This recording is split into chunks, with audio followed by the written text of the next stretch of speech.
May mga lugar sa mundo na itinayo para sa digmaan, malalaki, mahal, at sobrang lihim na halos walang nakakaalam na umiral ang mga ito. Mga base militar na minsang puno ng tao, ingay at operasyon. Pero ngayon iniwan na lang sa katahimikan.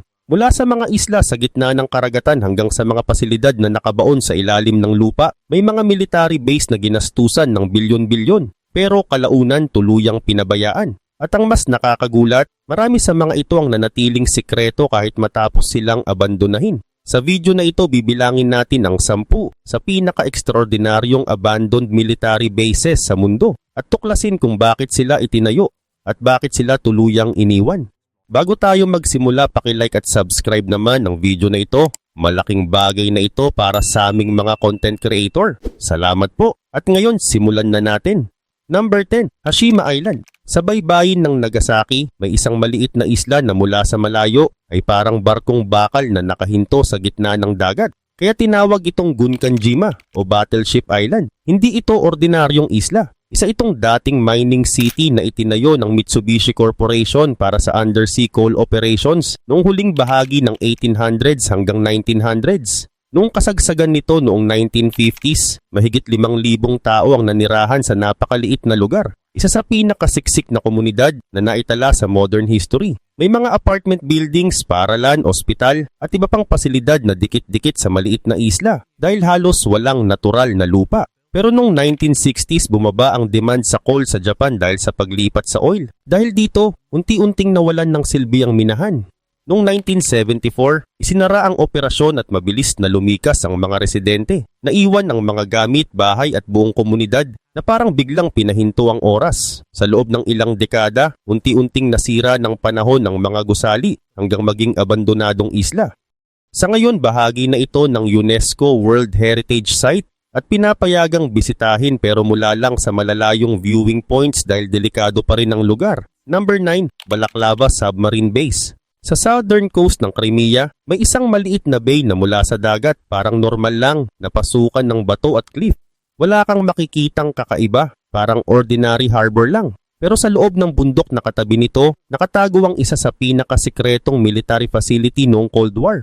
Noong early 1950s, sa panahon ng matinding tensyon ng Soviet Union at United States, iniutos ni Joseph Stalin ang paghahanap ng lugar na pwedeng pagtaguan ng submarines mula sa posibleng nuclear attack. Ayon sa mga historical accounts, isa sa mga pangunahing security officials noon si Lavrenti Beria na involved sa ganitong klase ng strategic planning. Napili ang Balaklava dahil natural itong nakatago. Mula sa open sea, halos imposible makita ang pasukan dahil nakatago ito sa makitid na inlet na napapalibutan ng matatarik na bato. Sa sumunod na mga taon, hinukay ang loob ng bundok at ginawang underground naval base. Ang isang bahagi ng Limestone Mountain ay literal na inukit para makagawa ng mahabang water channel na kayang pagdaanan ng submarines. Sa loob may mga repair docks, weapons storage, torpedo rooms at command areas. Isang buong military complex na nakabaon sa bato. May kakayahan din itong magsilbi bilang nuclear-hardened facility ayon sa military design standards noong Cold War period na sinasabing ginawa para makatiis sa malalakas na strategic strikes.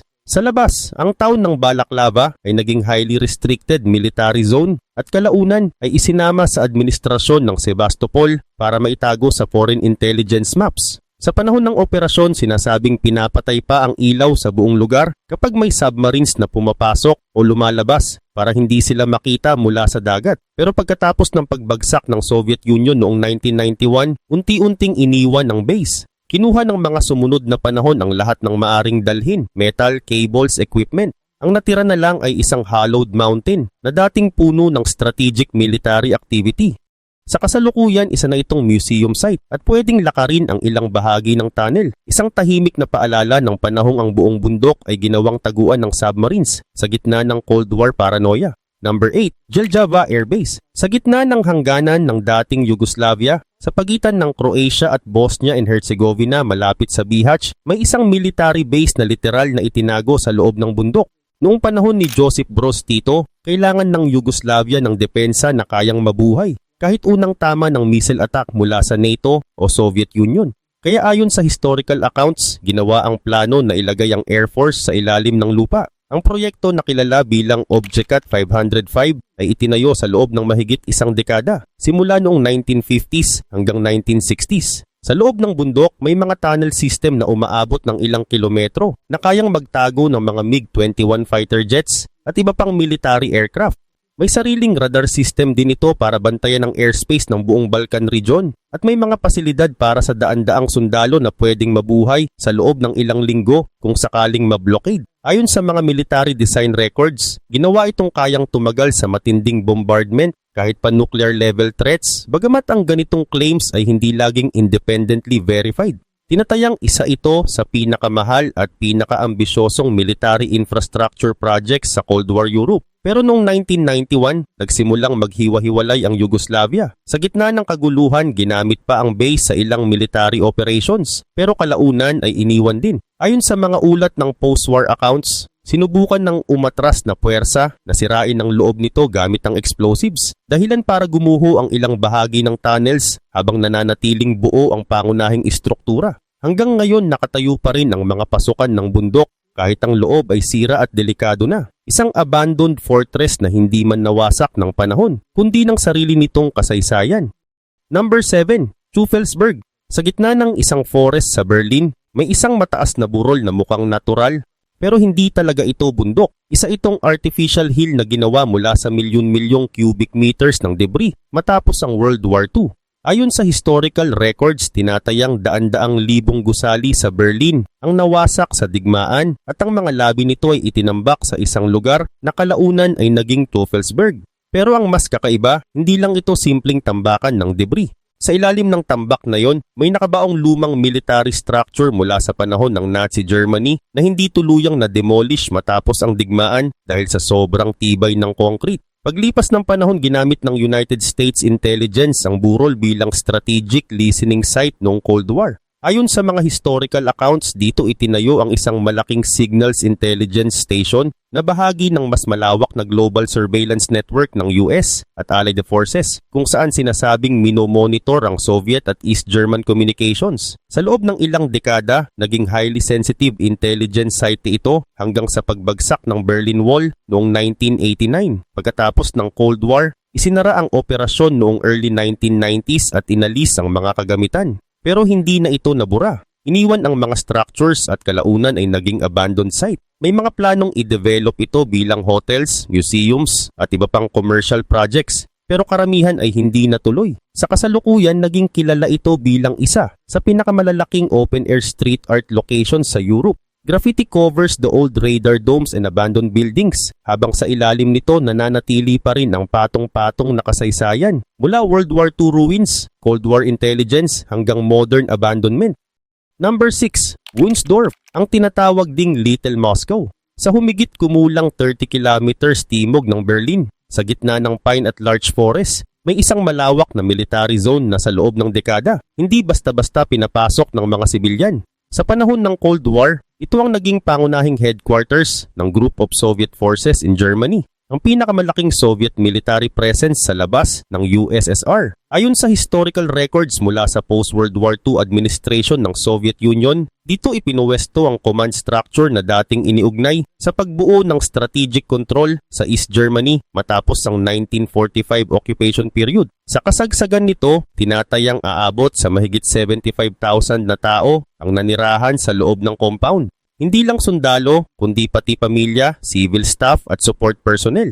Hindi ito simpleng base. Isa itong fully functioning Soviet-style city. May residential blocks, schools, clinics, bakeries, sports facilities at cultural centers. May sariling theater kung saan dinala pa ang mga performances mula Moscow para sa mga opisyal at pamilya. May mga protected zones din na hindi basta-basta pinapapasok kahit ng ibang Soviet personnel dahil hiwa-hiwalay ang levels ng military clearance. Isa sa pinakakritikal na bahagi nito ay ang command infrastructure na ginagamit para sa coordination ng Soviet forces sa buong East Germany, lalo na noong mga tensyon ng Berlin Wall crisis noong 1961, kung kailan mabilis na nag-mobilize ang mga armored units sa paligid ng Berlin. Ang Wunsdorf ay hindi lang base, isa itong control hub ng Cold War frontline sa Europa. Pagdating ng late 1980s, nagsimulang magbago ang geopolitical landscape. Noong 1989, bumagsak ang Berlin Wall at kasunod nito ang mabilis na pagbuwag ng Soviet military presence sa East Germany. Sa loob lamang ng ilang taon, nagsimula ang phased withdrawal ng mga tropa. Ayon sa mga ulat ng German authorities noong post-unification period, maraming bahagi ng compound ang naiwan sa biglaang pag-alis. Kaya nang pumasok ang mga inspection teams, nakakita sila ng mga mesa na nakaset pa, mga opisina na parang biglang tumigil ang operasyon, at mga residential units na may mga personal na gamit pa rin. Ang dating Forbidden City na hindi basta mapasok ng sinuman, ngayon ay partially open at partially decayed. Isang layered na paalala kung paano biglang naglaho ang isang buong military world sa loob lang ng ilang taon ng pagbabago sa politika ng Europa. Number 5. Camp Century. Sa gitna ng Greenland ice sheet, may isang lugar na sa ibabaw ay puro puting yelo lang ang makikita. Walang kalsada, walang lungsod, walang buhay na halata. Pero sa ilalim ng yelong iyon may nakatagong military base na ginawa ng United States noong huling bahagi ng 1950s. Opisyal, ipinakita ito bilang scientific research station. Ayon sa historical records, ito ay bahagi ng Cold War strategy ng United States Army para pag-aralan ang operasyon sa Arctic environment. Pero ayon din sa mga declassified documents na lumabas kalaunan, may mas malalim na layunin. Isang covert plan na tinawag na Project Iceworm. Ang ideya, magtayo ng napakalawak na network ng tunnels sa ilalim ng ice sheet para magtago ng nuclear missiles na kayang mareposition gamit ang rail system. Sa teorya, ang missiles ay pwedeng ilipat-lipat sa loob ng yelo para hindi matukoy ng Soviet Union ang eksaktong lokasyon. Kasabay nito, ginawa ang Camp Century bilang pilot site. Sa loob ng base, may mga interconnected tunnels na umaabot ng halos 3 kilometers. May mga sleeping quarters, hospital, chapel at support facilities para sa daan-daang personnel. Isa sa pinaka-advanced na feature nito noong panahon na yon ay ang paggamit ng portable nuclear reactor na nagbigay ng power sa buong installation. Isa ito sa unang mga eksperimento ng US sa mobile nuclear energy system sa remote environments. Sa labas, ipinakita ito sa publiko bilang simbolo ng scientific progress at pinasikat pa sa media coverage at documentaries noong panahon ng Cold War. Pero ang hindi nag-workout ang mismong kalikasan ng yelo. Ayon sa engineering observations, ang glacier ay hindi stable. Gumagalaw ito at unti-unting nagde-deform sa ilalim ng pressure. Kaya habang tumatagal, nagsimulang mag-crack at mag-shift ang tunnels. Sa loob lamang ng ilang taon, naging unstable ang structure at kalaunan ay inabandon ito noong 1966. Inalis ang nuclear reactor at iniwang nakabaon ang buong base sa ilalim ng yelo. Akala noon mananatili itong frozen forever. Pero ayon sa mga climate studies, nagbabago ang sitwasyon ngayon. Habang umiinit ang Arctic region, unti-unting natutunaw ang bahagi ng ice sheet kung saan nakabaon ng Camp Century. May mga ulat mula sa scientific assessments na posibleng ma-expose sa hinaharap ang mga naiwan dito, kabilang ang diesel fuel, industrial chemicals at radioactive materials mula sa lumang reactor systems. Noong 2024, may radar scanning mission ng NASA sa Greenland ice sheet na nakakita ng buried structure sa ilalim ng yelo. Isang paalala na may mga bagay pa ring nakabaon sa ilalim, hindi pa fully understood or fully explored. Isang abandonadong base na hindi lang iniwan ng tao, kundi unti-unting binabalik ng nagbabagong klima sa ibabaw ng mundo. Number 4. Monsell Sea Forts. Sa pagitan ng dagat at langit sa Thames Estuary, may mga kalawangin na steel towers na parang nakalutang sa tubig, hiwa-hiwalay, tahimik at mukhang hindi dapat nandoon. Pero ang mga ito ay hindi abandoned structure lang. Isa silang World War II military defense system na ginawa para protektahan ang Southern England. Itinayo ang mga forts noong 1942 bilang bahagi ng British Air Defense laban sa German air raids at flying bombs na papunta sa London. Ayon sa historical records ng British Royal Engineers, ginawa ang mga platform sa shipyards sa mainland. Pagkatapos ay hinatak gamit ang tugboats at inilagay sa strategic positions sa dagat hanggang 9 na miles mula sa coast.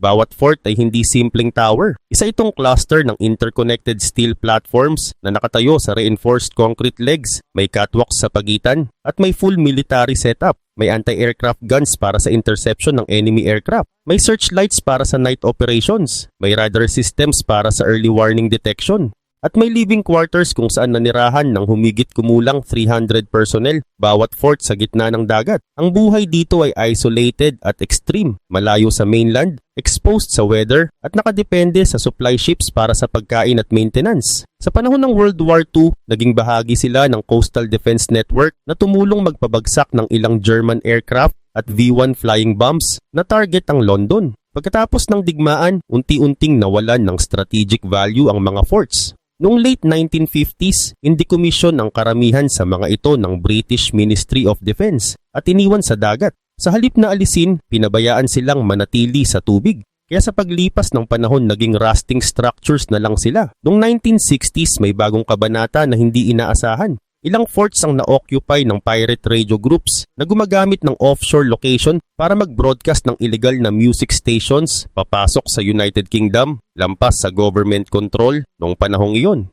Isa sa pinakakilala ay ang HM Fort Ross. Noong 1967, dito idineklara ni Paddy Roy Bates ang tinatawag na Principality of Sealand. Ayon sa historical accounts, ginawa niya itong self-proclaimed microstate, may sariling flag, currency at passports. Pero hindi ito kailanman kinilala ng anumang bansa. Sa kasalukuyan, ang mga sea forts ay hindi na operational at karamihan ay bawal ng pasukin dahil sa safety risks. Pero ang ilan ay nakikita pa rin mula sa boat tours sa Kent Coast.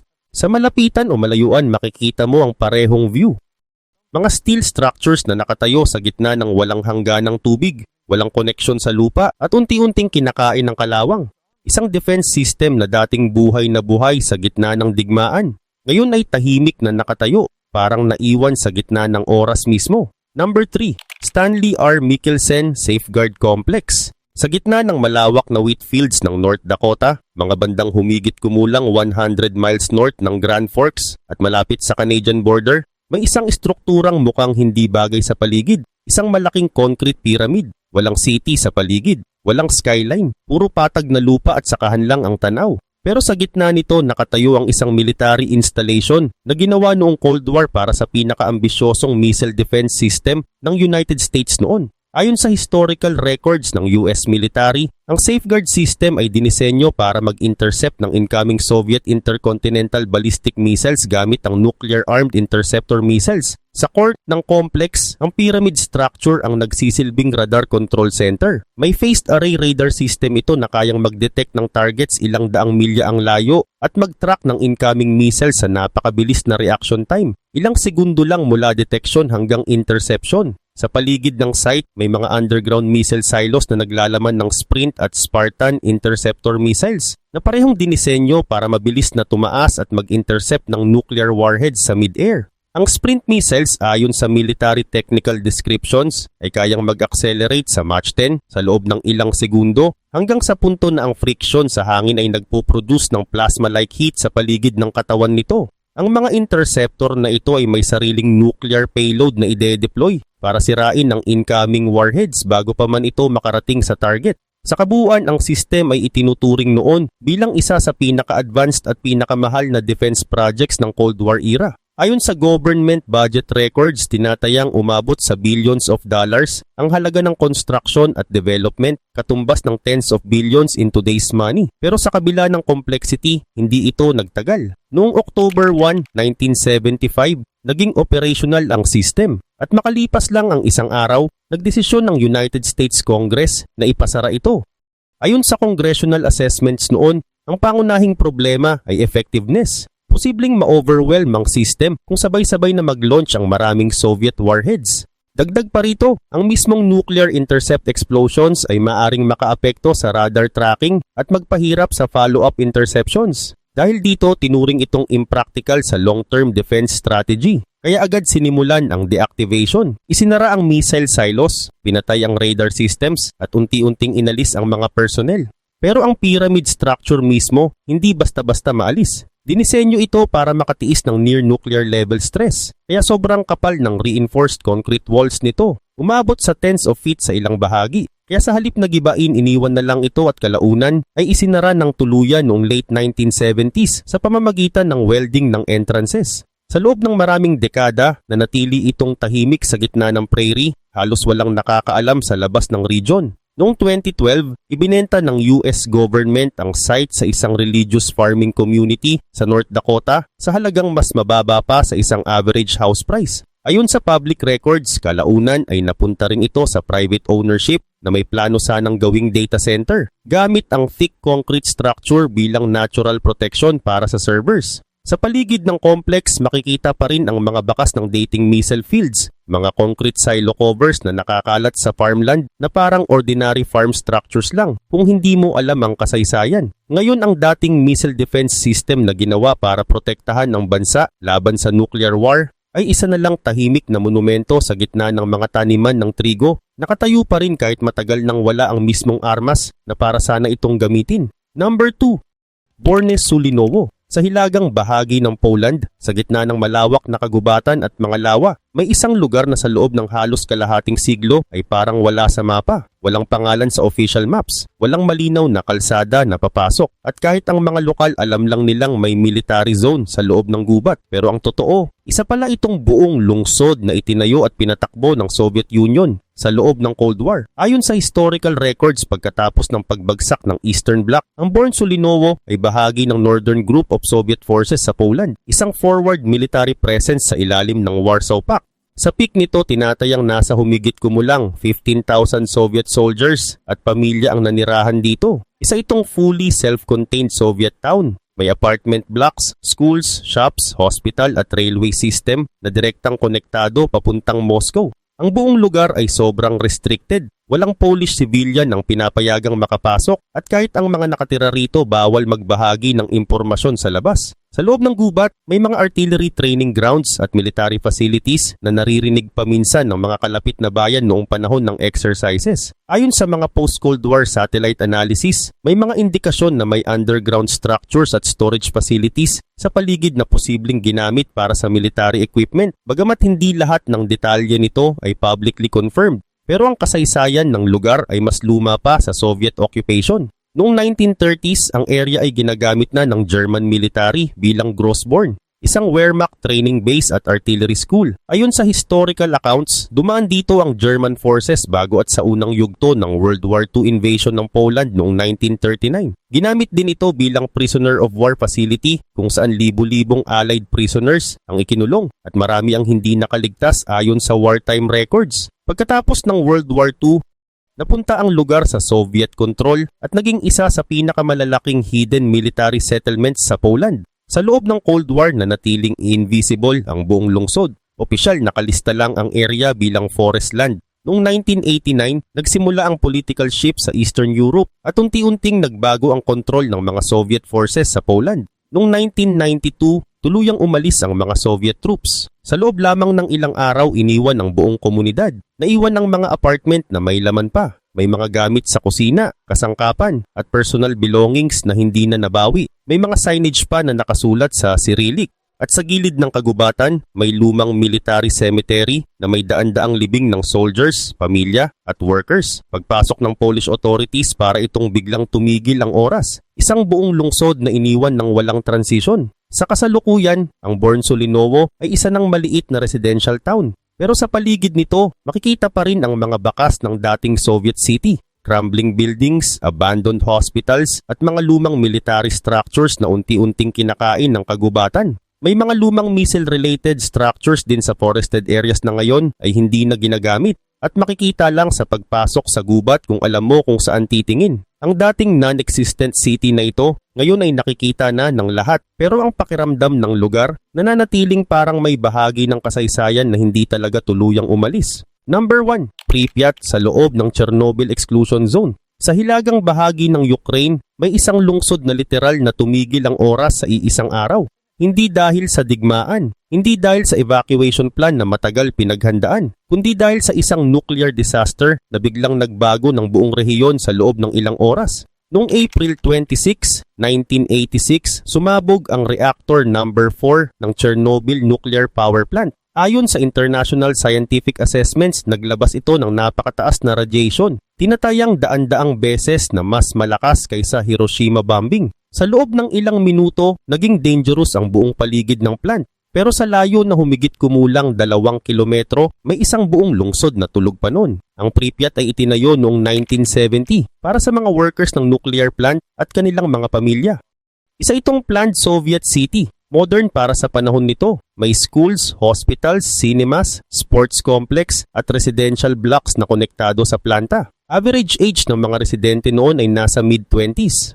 May amusement park din na halos handa ng magbukas. May Ferris wheel na nakatayo na, nakapaint na, at nakaschedule mag-operate sa May 1, 1986, 5 araw pagkatapos ng explosion. Hindi na yun natuloy. Hanggang ngayon nakatayo pa rin ang Ferris wheel bilang isa sa pinaka-recognizable na simbolo ng abandoned Cold War era. Ayon sa official Soviet evacuation records, nagsimula ang paglikas ng lungsod bandang April 27, mga 36 na oras pagkatapos ng explosion. Sa public address system, sinabi sa mga residente na magdala lang ng essential items at valid documents at babalik sila makalipas ang ilang araw. Hindi sinabi sa kanila ang full severity ng radiation exposure. Sa loob ng humigit kumulang 3 oras, inilikas ang tinatayang 50,000 tao. Dumating ang mga bus sa bawat kalsada ng lungsod at karamihan isa lang ang dala, isang maliit na bag. Iniisip na pansamantala lang ang pag-alis. Hindi na sila bumalik. Iniwan ang mga bahay na parang may-ari pa rin. May mga libro na bukas pa sa desks ng mga eskwelahan. May mga notebook, chalk writings, at lesson plans na hindi na natapos. May mga personal na gamit sa apartments, mga damit, dokumento at gamit sa araw-araw na hindi na naiabot pabalik. Sa ilang government buildings, may medical files pa ng mga unang biktima ng radiation exposure. Iniwan sa rush ng evacuation at hindi na naasikaso ng maayos sa mga sumunod na taon. Ayon sa post-disaster documentation ng Ukrainian authorities at international monitoring agencies, may mga lugar sa loob ng zone na sobrang contaminated kaya hindi na na-recover ang ilang personal protective equipment ng emergency responders. Sa Central Cultural Hall, may mga exhibits pa rin mula bago ang aksidente. Mga larawan ng plant workers at daily life sa Pripyat nakasabit pa rin sa walls na ngayon ay unti-unting kinakain ng alikabok at oras. Sa isang school building makikita pa rin ang classroom setup, mga upuan na nakaayos pa rin paharap sa blackboard at chalk writing na naiwan bago ang holiday break noong April 1986. Hindi na ito nabura, hindi dahil sa preservation effort kundi dahil wala nang bumalik para linisin. Sa mga sumunod na taon, nagpatupad ang Soviet authorities ng 30-kilometer exclusion zone sa paligid ng plant. Hanggang ngayon nananatili pa rin ang restriction area na sumasakop sa malawak na bahagi ng hilagang Ukraine at bahagi ng Belarus. Sa loob ng zone, unti-unting bumalik ang kalikasan. Lumaki ang mga puno sa loob ng dating buildings. Lumusot ang halaman sa floors ng gym at theaters. Ang mga swimming pools ngayon ay puno na ng moss at debris. May mga ulat mula sa environmental studies na bumalik ang wildlife, wolves, wild boars, deer at iba pang species na muling nanirahan sa lugar na dati ay lungsod. Pero ang pinakaibang bahagi ng Pripyat ay hindi lang ang abandonment, kundi ang paraan ng pag-alis, mabilis, organisado, pero puno ng paniniwalang babalik pa ang lahat. Isang buong lungsod na iniwan sa gitna ng ordinaryong araw. Isang place na hindi talaga pinatay sa plano, kundi biglang pinutol sa gitna ng buhay. At hanggang ngayon nananatili itong nakatayo, hindi dahil may nakatira, kundi dahil may naiwan na hindi na kailanman nasundan.